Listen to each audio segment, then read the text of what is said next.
الحمد لله نحمده ونستعينه ونستغفره ونعوذ بالله من شرور أنفسنا ومن سيئات أعمالنا. من يهدن الله فلا مضل له ومن يضلل فلا هادي له. وأشهد أن لا إله إلا الله وحده لا شريك له وأشهد أن محمدا عبده ورسوله. أما بعد فأعوذ بالله من الشيطان الرجيم. بسم الله الرحمن الرحيم. يا أيها الذين آمنوا اتقوا الله حق تقاته ولا تموتن إلا وأنتم مسلمون. يا أيها الناس اتقوا ربكم الذي خلقكم من نفس واحدة وخلق منها زوجها وبث منهما رجالا كثيرا ونساء واتقوا الله الذي تساءلون به والأرحام إن الله كان عليكم رقيبا. يا أيها الذين آمنوا اتقوا الله وقولوا قولا سديدا يصلح لكم أعمالكم ويغفر لكم ذنوبكم ومن يطع الله ورسوله فقد فاز فوزا عظيما. وقال تعالى في موضع آخر: إن عدة الشهور عند الله 12 شهرا في كتاب الله يوم خلق السماوات والأرض منها 4 حرم ذلك الدين القيم. تمام قسم کی تعریف حمد و ثنا اللہ رب العالمین کے لیے ہے. ربنا ولک الحمد حمدا کثیرا طیبا مبارکا فیہ. بعد از تمام انبیاء اکرام کا نذرانہ پیش ہو تمام انبیاء اکرام علیہ السلام پر بالخصوص جناب محمد عربی صلی اللہ علیہ وسلم پر اللہم صلی وسلم بارک علیہ نبینا محمد صلی اللہ علیہ وسلم. حاضرین جمعہ، بزرگوں، دوستوں اور ملت اسلامیہ کی پردہ نشین اسلامی ماں اور بہنوں، آج کے اس خطبہ جمعہ کے اندر ذی الحجہ کے فضائل اس عنوان پر چند باتیں میں آپ لوگوں کے سامنے بیان کرنے کی کوشش کروں گا. دعا ہے رب العالمین سے اللہ تعالی ہم تمام کو کہی جانے والی باتوں پر کما حقہ عمل پیدا ہونے کی توفیق عطا فرمائے. محترم حضرات، رب العالمین کا بے انتہا شکر و احسان ہے کہ اللہ رب العالمین اپنے بندوں کے لیے پیدل پہ اللہ رب العالمین اپنے بندوں کے لیے آسانیاں مہیا کرتا ہے، اپنے بندوں کے لیے نعمتوں کو رب العالمین عطا کرتے رہتا ہے. ابھی چند ہی دن گئے ہیں، زیادہ تر ایک مہینہ ہی گیا ہوگا. رمضان کا مہینہ، رمضان کا مقدس مہینہ ہم سے الوداع ہو گیا. ابھی رمضان کا مہینہ گیا ہی تھا، بابرکت والا مہینہ. پھر اللہ رب العالمین نے فوراً اس کے بعد چند ایام، ذی الحجہ کے چند ایام اللہ رب العالمین نے ہم تمام کو عطا کیے. ذی الحجہ کے ابتدائی 10 دن اللہ رب العالمین نے ہم تمام کو عطا کیا تاکہ ہم اس کے اندر نیکیاں کریں، اللہ رب العالمین کو راضی کرے، اپنے روٹے ہوئے رب کو منا لے. اللہ رب العالمین نے ماہ رمضان کے فوری بعد اللہ رب العالمین نے 10 دن جو فضیلت والے ہیں، جو اہمیت والے ہیں، ان 10 دنوں کو اللہ رب العالمین نے مسلمانوں کے لیے، امت مسلمہ کو اللہ رب العالمین نے عطا کیا ہے. محترم حضرات، ماہ ذی الحجہ کی فضیلت کیا ہے؟ ماہ ذی الحجہ کی فضیلت اس بات سے بھی لگایا جا سکتا ہے، اس کی فضیلت کا اندازہ اس بات سے بھی لگایا جا سکتا ہے کہ یہ ماہ ذی الحجہ کا مہینہ حرمت والے مہینوں میں سے ہے. حرمت والے مہینے کا مطلب یہ ہے اس کے اندر اللہ رب العالمین کی نافرمانی کرنا، اس کے اندر گناہ والے کام کرنا، اس کے اندر رب العالمین کو ناراض کرنے والے افعال کرنا، اس مہینے کے اندر رب العالمین کو ناراض کرنے والے شے کو، رب العالمین کو ناراض کرنے والی چیزوں کو سر انجام دینا. تمام چیزوں سے اللہ رب العالمین نے منع کیا ہے، اللہ تعالیٰ نے روکے رکھا ہے. ان حرمت والے مہینوں کے اندر انسان اپنے نفس پر ظلم نہ کرے، گناہ کر کر، معصیت کر کر اپنے نفس پر ظلم نہ کرے. اللہ تعالیٰ نے انسان کو روکے رکھا ہے کہ وہ ان حرمت والے مہینوں کے اندر گناہ کر کر اپنے آپ کو ظلم نہ کرے، اپنے نفس پر ظلم نہ ڈھائے.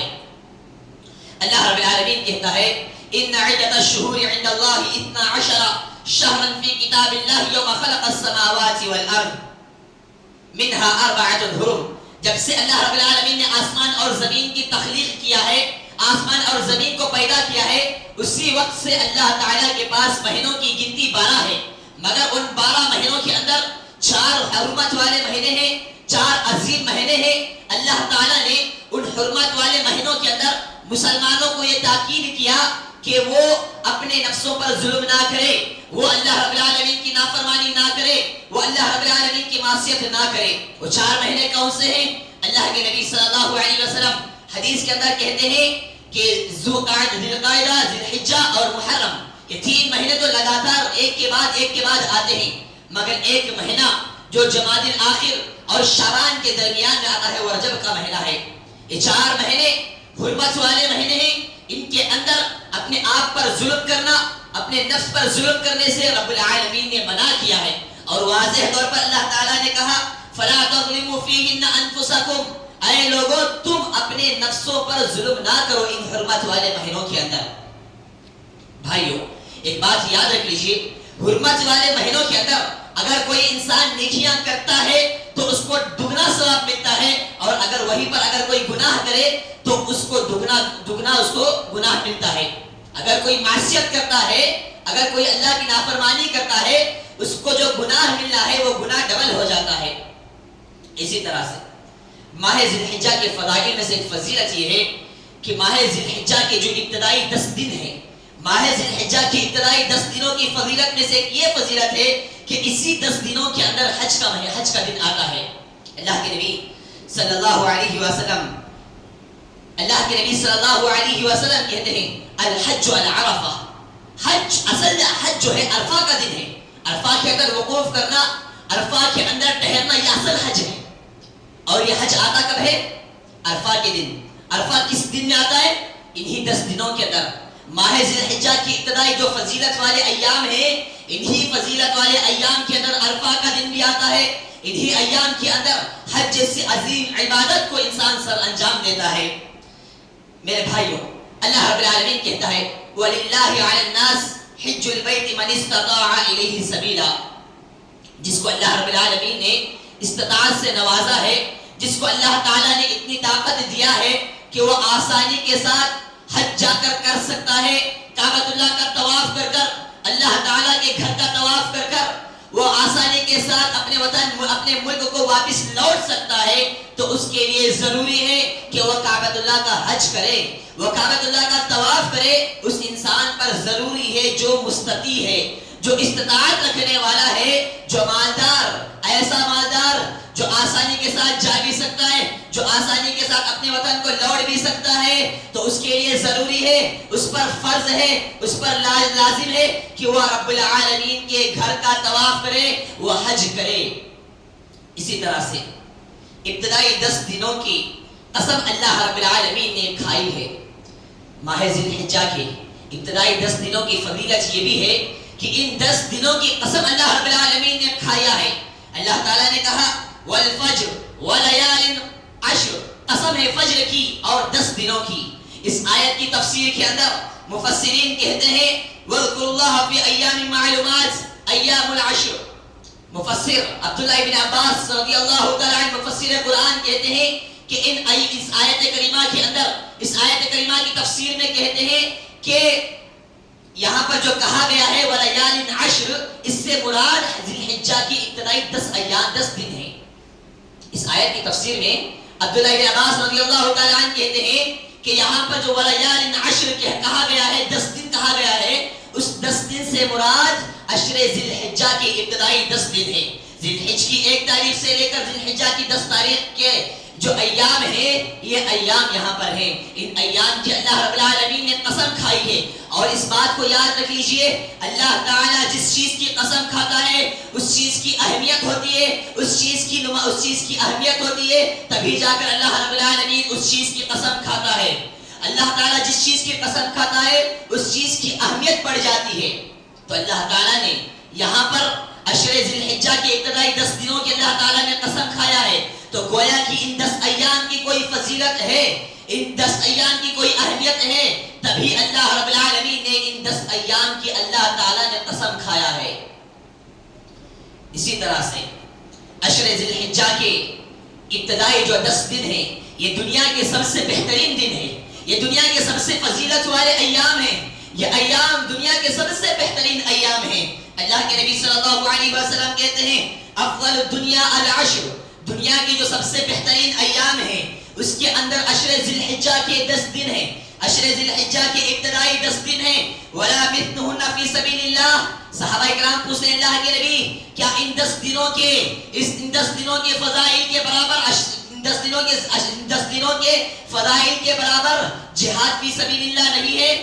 صحابہ کرام پوچھ رہے ہیں اللہ کے نبی یہ جو عشر ذی الحجہ کے جو 10 دن ہیں آپ کہہ رہے ہیں کہ یہ فضیلت والے ہیں، کیا جہاد فی سبیل اللہ تعالیٰ کی راہ کے اندر جہاد کرنا، اللہ کی راہ کے اندر لڑتے ہوئے اپنے آپ کو ہلاک کر دینا، اپنے آپ کو شہید کر دینا، کیا یہ جہاد فی سبیل اللہ بھی ان 10 دنوں کے برابر نہیں ہو سکتا ہے؟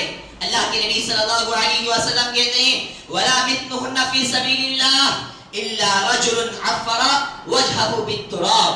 اللہ کے نبی صلی اللہ علیہ وسلم کہتے ہیں سوائے اس انسان کے جو اپنے مال کو، جو اپنی جان کو اللہ تعالیٰ کی راہ میں لگا دے، اپنی جان کو، اپنی مال کو اللہ کے لیے صرف کر دے اور وہ جہاد کے لیے نکلے پھر وہاں سے واپس نہ آئے، جس نے اپنی جان کو قربان کر دیا جہاد کے، تو گویا کہ اس کا وہ عمل عشر ذی الحجہ کے برابر ہے، عشر ذی الحجہ کے برابر ہے اس کا وہ عمل، سوائے اس کے جو اپنی جان کو قربان کر دے، اپنے مال کو قربان کر دے. میرے بھائیوں اس حدیث سے عشر ذی الحجہ کی ابتدائی 10 دنوں کی فضیلت معلوم ہوتی ہے. اللہ کے بندو جہاد فی سبیل اللہ کی راہ میں جہاد کرنا اس سے زیادہ افضل، اس سے زیادہ فضیلت والے ایام ہے یہ عشر ذی الحجہ کے ابتدائی 10 دن. اسی طرح سے اب سوال یہ پیدا ہوتا ہے کیا رمضان کے آخری عشرے کے ایام زیادہ افضل والے ہیں یا عشر ذی الحجہ کی ابتدائی 10 دن زیادہ فضیلت کے اہمیت کے حامل ہیں؟ اس سوال کا جواب علماء اکرام اطمینان بخش جواب دیتے ہوئے کہتے ہیں کہ ابتدائی 10 دن عشر ذی الحجہ کے جو ابتدائی 10 دن ہیں یہ دن کے اعتبار سے فضیلت والے ہیں، مگر راتوں کے اعتبار سے رمضان کے آخری عشرے کی جو راتیں ہیں، رمضان کے آخری عشرے کی راتیں فضیلت والی ہیں، کیونکہ رمضان کے آخری عشرے کے اندر ایک ایسی رات ہے جو 1000 مہینوں سے زیادہ بہتر ہے. اسی لیے رمضان کے ایام، رمضان کے جو آخری ایام ہیں وہ ایام راتوں کے اعتبار سے فضیلت والے ہیں اور دن کے اعتبار سے عشر ذی الحجہ کے ابتدائی 10 دن فضیلت کے حامل ہیں، اہمیت کے حامل ہیں. میرے بھائیوں عشر ذی الحجہ کی فضیلت ذی الحجہ کے ابتدائی 10 دن کی فضیلت کا اندازہ آپ اس بات سے بھی لگا سکتے ہیں اسی مہینے کے اسی 10 دن کے اندر حج جیسی عظیم عبادت کو رب العالمین نے فرض کیا ہے. اسی 10 دن کے اندر انسان ایک حاجی اپنے ملک سے سعودی عربیہ جاتا ہے، وہاں پر جا کر حج کرتا ہے. اللہ کے نبی صلی اللہ علیہ وسلم کہتے ہیں ما من یوم اکثر من ان یعتق اللہ عز وجل فیہ.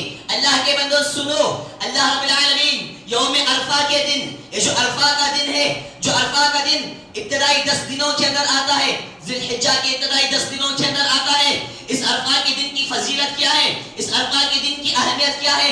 اللہ کے نبی صلی اللہ علیہ وسلم کہتے ہیں اللہ رب العالمین جتنا زیادہ عرفہ کے دن اپنے بندوں کو جہنم سے آزاد کرتا ہے، اتنا زیادہ اللہ رب العالمین کسی دن کے اندر اللہ تعالیٰ اپنے بندوں کو جہنم سے آزاد نہیں کرتا ہے. جتنا زیادہ آزاد اللہ تعالیٰ اپنے بندوں کو جہنم سے کرتا ہے عرفہ کے دن، اتنا زیادہ اللہ رب العالمین کسی اور دن اپنے بندوں کو جہنم سے آزاد نہیں کرتا ہے. میرے بھائیوں یہ عرفہ کے دن کی فضیلت ہے، یہ عرفہ کے دن کی فضیلت ہے. اور یہ عرفہ کا دن آتا بھی ہے تو کس ایام میں آتا ہے، کن دنوں کے اندر آتا ہے؟ ابتدائی 10 دن جو عشر ذی الحجہ کے جو ابتدائی 10 دن ہے انہی کے اندر آتا ہے. اسی طرح سے انہی 10 دنوں کے اندر عشر ذی الحجہ کے انہی 10 دنوں کے اندر یوم النحر بھی ہے.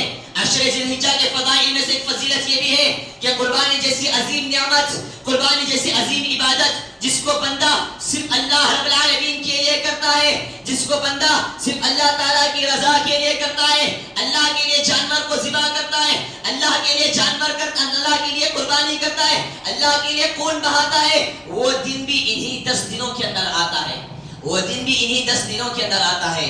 اللہ کے نبی صلی اللہ علیہ وسلم کہتے ہیں اعظم الایام عند اللہ یوم النحر. اللہ کے پاس جو سب سے زیادہ بہترین دن ہے، اللہ کے پاس جو سب سے زیادہ بہترین ایام ہیں، ان میں سے ایک یوم النحر بھی ہے، قربانی کا دن بھی ہے۔ قربانی کا دن رب العالمین کے پاس بہت زیادہ اہمیت والا دن ہے، بہت زیادہ اہمیت والا دن ہے میرے بھائیوں۔ اسی طرح سے ان ایام میں کیے جانے والے اعمال اللہ رب العالمین کو بہت زیادہ پسندیدہ ہیں۔ عشر ذی الحجہ کی فضیلت، عشر ذی الحجہ کی فضیلت سن لیجیے۔ اللہ کے نبی صلی اللہ علیہ وسلم کہتے ہیں کہ ان 10 دنوں کے اندر بندہ جو عبادت کرتا ہے، بندہ جو کچھ نیکیاں کرتا ہے، اللہ رب العالمین کو بہت زیادہ پسند ہے۔ اللہ کو وہ چیز اتنی زیادہ پسند آتی ہے، اللہ تعالیٰ کو بہت زیادہ وہ چیز پسند آتی ہے۔ جو بھی انسان نیکیاں کرتا ہے ان 10 دنوں کے اندر، وہ نیکیاں اللہ رب العالمین کو بہت زیادہ اللہ رب العالمین کو پسند آتی ہیں۔ اللہ کے نبی صلی اللہ علیہ وسلم کہتے ہیں ما من ایام الاعمال الصالح فيها احب الى الله من هذه الايام یعنی العشر۔ اللہ کے نبی کہتے ہیں بندہ جو بھی نیکیاں کرتا ہے، بندہ جو بھی نیکیاں کرتا ہے عشر ذی الحجہ کے ابتدائی 10 دنوں کے اندر، وہ اللہ رب العالمین کو بہت زیادہ پسندیدہ ہے، بہت زیادہ اللہ رب العالمین کو پسندیدہ ہے۔ پوچھنے والوں نے پوچھا اللہ کے نبی کیا جہاد فی سبیل اللہ سے بھی زیادہ بڑھ کر، کیا جہاد فی سبیل اللہ جو اللہ کی راہ میں شہید ہونا، اللہ کی راہ میں اپنی جان کو قربان کرنا، یہ کتنی بڑی نیکی ہے اللہ کے نبی، کیا اس سے بھی زیادہ بڑھ کر اگر بندہ ان ایام کے اندر نیکیاں کرے گا تو جہاد فی سبیل اللہ سے بھی زیادہ بڑھ کر اللہ رب العالمین کو محبوب عمل ہے؟ تو اللہ کے نبی صلی اللہ علیہ وسلم کہتے ہیں کہ ہاں، جہاد فی سبیل اللہ سے زیادہ بڑھ کر اللہ رب العالمین کو محبوب ہے وہ عمل، وہ اعمال، وہ نیکیاں، وہ نیک کام جو بندہ عشر ذی الحجہ کی ابتدائی 10 دنوں کے اندر کرتا ہے، صرف اللہ کے لیے، اللہ کی رضا جوئی کے لیے، اللہ کو راضی کرنے کے لیے جو اعمال ابتدائی 10 دنوں کے اندر، ابتدائی 10 دنوں کے اندر، شروعات کے 10 دنوں کے اندر، ابھی جو مہینہ ہمارے پاس آنے والا ہے، 2-3 دن کے اندر آنے والا ہے، اس مہینے کی ابتدائی 10 دنوں کے اندر جو اعمال بندہ کرتا ہے اللہ کی رضا کے لیے، اپنی نیت کو خالص کرتے ہوئے، وہ عمل اللہ رب العالمین کو جہاد فی سبیل اللہ سے بھی زیادہ بڑھ کر محبوب ہے اللہ رب العالمین کے پاس۔ اب سوال یہ پیدا ہوتا ہے کہ ان ایام کے اندر ہمیں کرنا کیا ہے؟ ان ایام کی اتنی زیادہ فضیلت ہے، اسی ایام کے اندر حج جیسی عظیم عبادت بندہ سب انجام دیتا ہے، حج جیسی عظیم عبادت بندہ اللہ کے لیے کرتا ہے۔ انہی ایام کے اندر نیکیوں کا ثواب اللہ رب العالمین بڑھا دیتا ہے۔ تو اب سوال یہ پیدا ہوتا ہے کہ ہمیں ان 10 دنوں کے اندر کرنا کیا ہے؟ ہمیں ان 10 دنوں کے اندر کرنا کیا ہے؟ میرے بھائیوں، سب سے پہلا کام ہمیں اپنے آپ کو گناہوں سے بچانا ہے۔ سب سے پہلا کام ہمیں اپنے آپ کو گناہوں سے بچانا ہے، اپنی زبان کو گناہوں سے بچانا ہے، اپنی زبان کو دوسروں کو تکلیف دینے سے بچانا ہے۔ دن کے دوسرے ایام کے اندر انسان دوسروں کے ساتھ بدزبانی کرتا ہے، انسان دوسروں کے ساتھ گالی گلوچ کرتا ہے، دوسروں کا مذاق اڑانے ٹھاکے مار کر۔ اللہ کے بندوں، اللہ کی بندیوں، ان ایام کے اندر اپنی زبان کو قابو میں رکھیے۔ جس طرح سے رمضان کے مہینے کے اندر آپ کو ایک خدشہ لاحق ہوتا ہے، آپ کو ایک فکر لاحق رہتی ہے کہ ارے بھائی ہم اپنی زبان سے کچھ کہیں گے تو ہمارا روزہ فاسد ہو جائے گا، ہم روزے کی حالت میں اگر کچھ کہیں گے اللہ کے پاس ہمارا روزہ قبول نہیں ہوگا۔ یہ ڈر، یہ خوف جس طرح سے رمضان کے مہینے کے اندر لگا رہتا ہے، اسی طرح کا خوف اپنے اندر پیدا کرو، اسی طرح کا خوف ان 10 دنوں کے تعلق سے اپنے دل کے اندر پیدا کرو۔ اگر تم اپنی زبان سے کچھ کہو گے، اگر تم اپنی زبان سے کسی کو تکلیف دو گے، گویا کہ وہ چیز گناہ ہے، اگر اس کو تکلیف ہوگی تو گویا کہ تم اس کو اذیت دے رہے ہو، دوسروں کو تکلیف پہنچانا یہ کبیرہ گناہوں میں سے ہے۔ اللہ رب العالمین کہتا ہے ان عدۃ الشہور عند اللہ 12 شہرا فی کتاب اللہ۔ اسی آیت کے آخر میں، اسی آیت کے آگے اللہ رب العالمین کہتا ہے فلا تظلموا فیہن انفسکم، اے لوگوں تم اپنے نفسوں پر ظلم مت کرو، اپنے نفسوں پر ظلم مت کرو، دوسروں کو تکلیف دے کر، دوسروں کو پریشانی میں ڈال کر، دوسروں کو مصیبت میں ڈال کر، اپنی زبان کے ذریعے سے دوسروں کو تکلیف دے کر، ان کو پریشانی میں ڈال کر اپنے نفس پر ظلم مت کرو۔ اللہ کو ناراض کرنے والے کام کر کر اپنے نفس پر ظلم مت کرو۔ اللہ کے بندو، اگر آپ دوسروں کے اوپر ظلم کریں گے، اگر آپ دوسروں کے اوپر ظلم کریں گے، گویا کہ آپ اپنے آپ کو جہنم کے حوالے کر رہے ہیں، اپنے آپ کو آپ جہنم کے حوالے کر رہے ہیں۔ مسلمان کون ہے؟ آج ہر کوئی اپنے آپ کو مسلمان کہتا ہے، ہر کوئی اپنے آپ کو ایمان والا کہتا ہے۔ آئیے میں بتا دوں اللہ کے نبی کی حدیث کی روشنی میں آپ کو بتا دوں کہ سب سے بہترین مسلمان کون ہے؟ اپنے آپ کو مسلمان کہنے والے کیا حقیقت میں یہ مسلمان ہے یا نہیں؟ اپنے آپ کو ایمان والے کہنے والے کیا حقیقت میں یہ ایمان والا ہے یا نہیں؟ اللہ کے نبی صلی اللہ علیہ وسلم کی حدیث کے مطابق دیکھتے ہیں کہ ایمان والا کون ہے، مسلمان کون ہے؟ اللہ کے نبی صلی اللہ علیہ وسلم کہتے ہیں المسلم من سلم المسلمون من لسانه ويده، حقیقت میں مومن وہ ہے، حقیقت میں مسلمان وہ ہے جس کے ہاتھ سے، جس کی زبان سے دوسرا مسلمان محفوظ ہو۔ اللہ کے نبی کی اس حدیث کو سنیے، اللہ کے نبی کہہ رہے ہیں کہ جس کے ہاتھ سے دوسروں کو تکلیف نہ پہنچے، جس کے ہاتھ سے دوسروں کو اذیت نہ پہنچے، اور جس کی زبان سے دوسروں کو تکلیف نہ پہنچے، جس کی زبان سے دوسروں کا دل نہ ٹوٹے، حقیقت میں مومن وہ ہے، حقیقت میں مسلمان وہ ہے۔ اللہ کے بندو، اللہ کے نبی کی اس حدیث کو اپنے آگے رکھتے ہوئے ان ایام کے اندر کسی کو تکلیف مت دیجیے، کسی کو تکلیف دینے کا ذریعہ، کسی کو تکلیف دینے کا سبب، کسی کو تکلیف دینے کا سبب آپ مت بنیے۔ اسی طرح سے ان ایام کے اندر ہمیں تکبیرات کو بلند کرنا ہے، ان ایام کے اندر ہمیں تکبیرات کو بلند کرنا ہے۔ اللہ رب العالمین کی حمد، اللہ رب العالمین کی بڑائی، اللہ رب العالمین کی کبریائی، اللہ رب العالمین کی تعریف، اللہ کی توصیف کثرت کے ساتھ ہمیں ان ایام کے اندر کرنا ہے۔ اس بات کی دلیل کیا ہے؟ اللہ رب العالمین کی تعریف، اللہ تعالیٰ کی توصیف، اللہ تعالیٰ کی تمحید ان ایام کے اندر کثرت کے ساتھ کرنا ہے۔ اللہ کے نبی صلی اللہ علیہ وسلم کہتے ہیں ما من ایام اعظم عند اللہ ولا احب الیہ العمل فیہن من هذه الایام العشر۔ اللہ کے نبی کہتے ہیں کہ ان 10 دنوں کے اندر بندہ جو عمل کرتا ہے وہ اللہ تعالیٰ کو بہت زیادہ پسند ہے، اللہ کو بہت زیادہ پسند ہے، اللہ کو اس کا وہ اللہ رب العالمین کے لیے کرنا وہ عمل، اللہ کی رضا کے لیے وہ عمل کرنا اللہ رب العالمین کو بہت زیادہ پسند ہے۔ آگے اللہ کے نبی کہتے ہیں فَأَكْثِرُوا فِيهِنَّ مِنَ التَّحْلِيلِ وَالتَّكْبِيرِ وَالتَّحْمِيدِ، لہذا تم ان دنوں کے اندر کثرت کے ساتھ اللہ رب العالمین کی تحلیل کرتے رہو، لا الہ الا اللہ، لا الہ الا اللہ کثرت کے ساتھ پڑھتا رہا کرو، اللہ کی تحلیل کرو، والتکبیر اللہ رب العالمین کی بڑائی، اللہ رب العالمین کی کبریائی بیان کرتے رہو ان ایام کے اندر، والتحمید اللہ رب العالمین کی پاکی، اللہ رب العالمین کی پاکی، اللہ رب العالمین کی تسبیح ان ایام کے اندر کثرت کے ساتھ کرتے رہا کریں۔ تحلیل کے جو الفاظ ہیں، چلتے پھرتے ہوئے لا الہ الا اللہ، بیٹھتے ہوئے لا الہ الا اللہ، ایک دوسرے سے بات چیت کریں تبھی لا الہ الا اللہ کا ورد اپنی زبان پر رکھیے، بازار میں جا رہے ہیں لا الہ الا اللہ پڑھتے رہیے، کہیں اور جا رہے ہیں اللہ رب العالمین کی اللہ تعالیٰ کی بڑائی بیان کرتے رہیے، اللہ اکبر کہتے رہیے۔ اسی طرح سے سبحان اللہ والحمدللہ، اس طرح کی جو الفاظ ہیں، اس طرح کے الفاظ کو ہمیشہ اپنی زبان کے اندر بنائے رکھیے، اپنی زبان کے اندر اپنی زبان کو اس طرح کے الفاظ سے تر رکھیے۔ اب سوال یہ پیدا ہوتا ہے تکبیر ہمیں کہنا ہے، تکبیر کس طرح سے کہنا ہے؟ میرے بھائیوں ایک بات آپ یاد رکھ لیجئے، تکبیر کے الفاظ الگ الگ ہیں، الگ الگ طرح سے آپ تکبیر کے الفاظ کہہ سکتے ہیں۔ مثال کے طور پر اللہ اکبر، اللہ اکبر، لا الہ الا اللہ، اللہ اکبر، اللہ اکبر وللہ الحمد، یہ بھی تکبیر کے الفاظ ہیں۔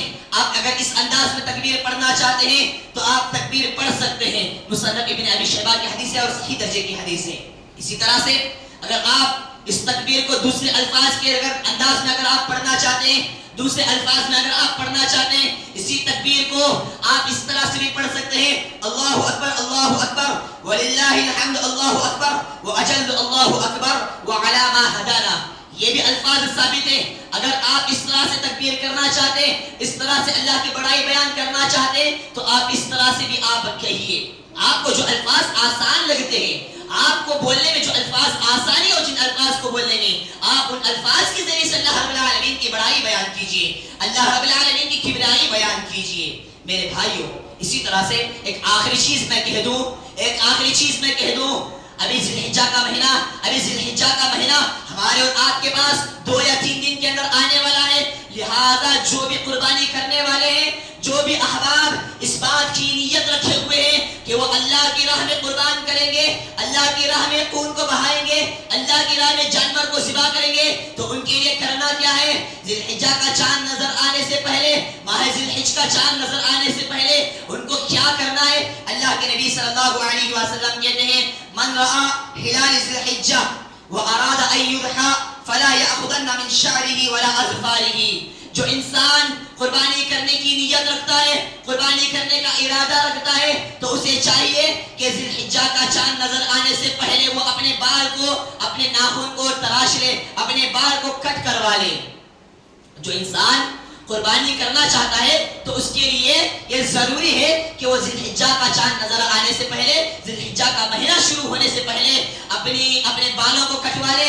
اگر اپنے بالوں کو کٹوانا چاہتا ہے تو اپنے بالوں کو کٹوا لے، یا اپنے ناخن کو کاٹنا چاہتا ہے تو اپنے ناخن کو کاٹ لے. کیونکہ اگر ذی الحجہ کا چاند نظر آ جائے، ذی الحجہ کا چاند نظر آنے کے بعد اس کے لیے جائز نہیں ہے، اس کے لیے درست نہیں ہے کہ وہ اپنے بال کو کاٹے، وہ اپنے ناخن کو کاٹے. اپنے بال کو، اپنے ناخن کو کاٹنا یہ درست نہیں ہے اگر کوئی انسان قربانی کرنے والا ہے. دعا ہے اللہ تعالیٰ سے اللہ تعالیٰ ہم تمام کو کہی ہوئی باتوں پر عمل کرنے کی توفیق عطا فرمائے. اللہ تعالیٰ ہم تمام کو ذی الحجہ کی فضائل کو مد نظر رکھتے ہوئے، اس کی اہمیت کو جانتے ہوئے، ان ایام کو فضولیات کے اندر برباد کرنے سے اللہ رب العالمین ہم تمام کی حفاظت فرمائے. اللہ تعالیٰ ان ایام کے اندر، ان ایام کی اہمیت کو جانتے ہوئے، ان ایام کی فضیلت کو جانتے ہوئے کثرت کے ساتھ نیکیاں کرنے کی توفیق اللہ رب العالمین ہمیں تمام کو عطا فرمائے. اللہ تعالیٰ ہم تمام کو دوسروں کو تکلیف دینے سے اللہ رب العالمین بچائے رکھے. ان ایام کے اندر اپنی زبان کی حفاظت کرنے سے اللہ رب العالمین ہم تمام کی حفاظت فرمائے. وصلی اللہ علی النبی. الحمد لله نحمده ونستعينه ونستغفره ونعوذ بالله من شرور أنفسنا ومن سيئات أعمالنا. من يهده الله فلا مضل له ومن يضلل فلا هادي له. وأشهد أن لا إله إلا الله وحده لا شريك له وأشهد أن محمدا عبده ورسوله. أما بعد فأعوذ بالله من الشيطان الرجيم من حمزه ونفخه ونفسه. بسم الله الرحمن الرحيم. يا أيها الذين آمنوا صلوا عليه وسلموا تسليما. إن الله وملائكته يصلون على النبي. يا أيها الذين آمنوا صلوا عليه وسلموا تسليما. اللهم صل على محمد وعلى آل محمد كما صليت على إبراهيم وعلى آل إبراهيم إنك حميد مجيد. اللهم بارك على محمد وعلى آل محمد كما باركت على إبراهيم وعلى آل إبراهيم إنك حميد مجيد. عباد الله رحمني ورحمكم الله، إن الله يأمر بالعدل والإحسان وإيتاء ذي القربى وينهى عن الفحشاء والمنكر والبغي يعظكم لعلكم تذكرون. واذكروا الله يذكركم وادعوه يستجيب لكم ولذكر الله أكبر والله يعلم ما تصنعون.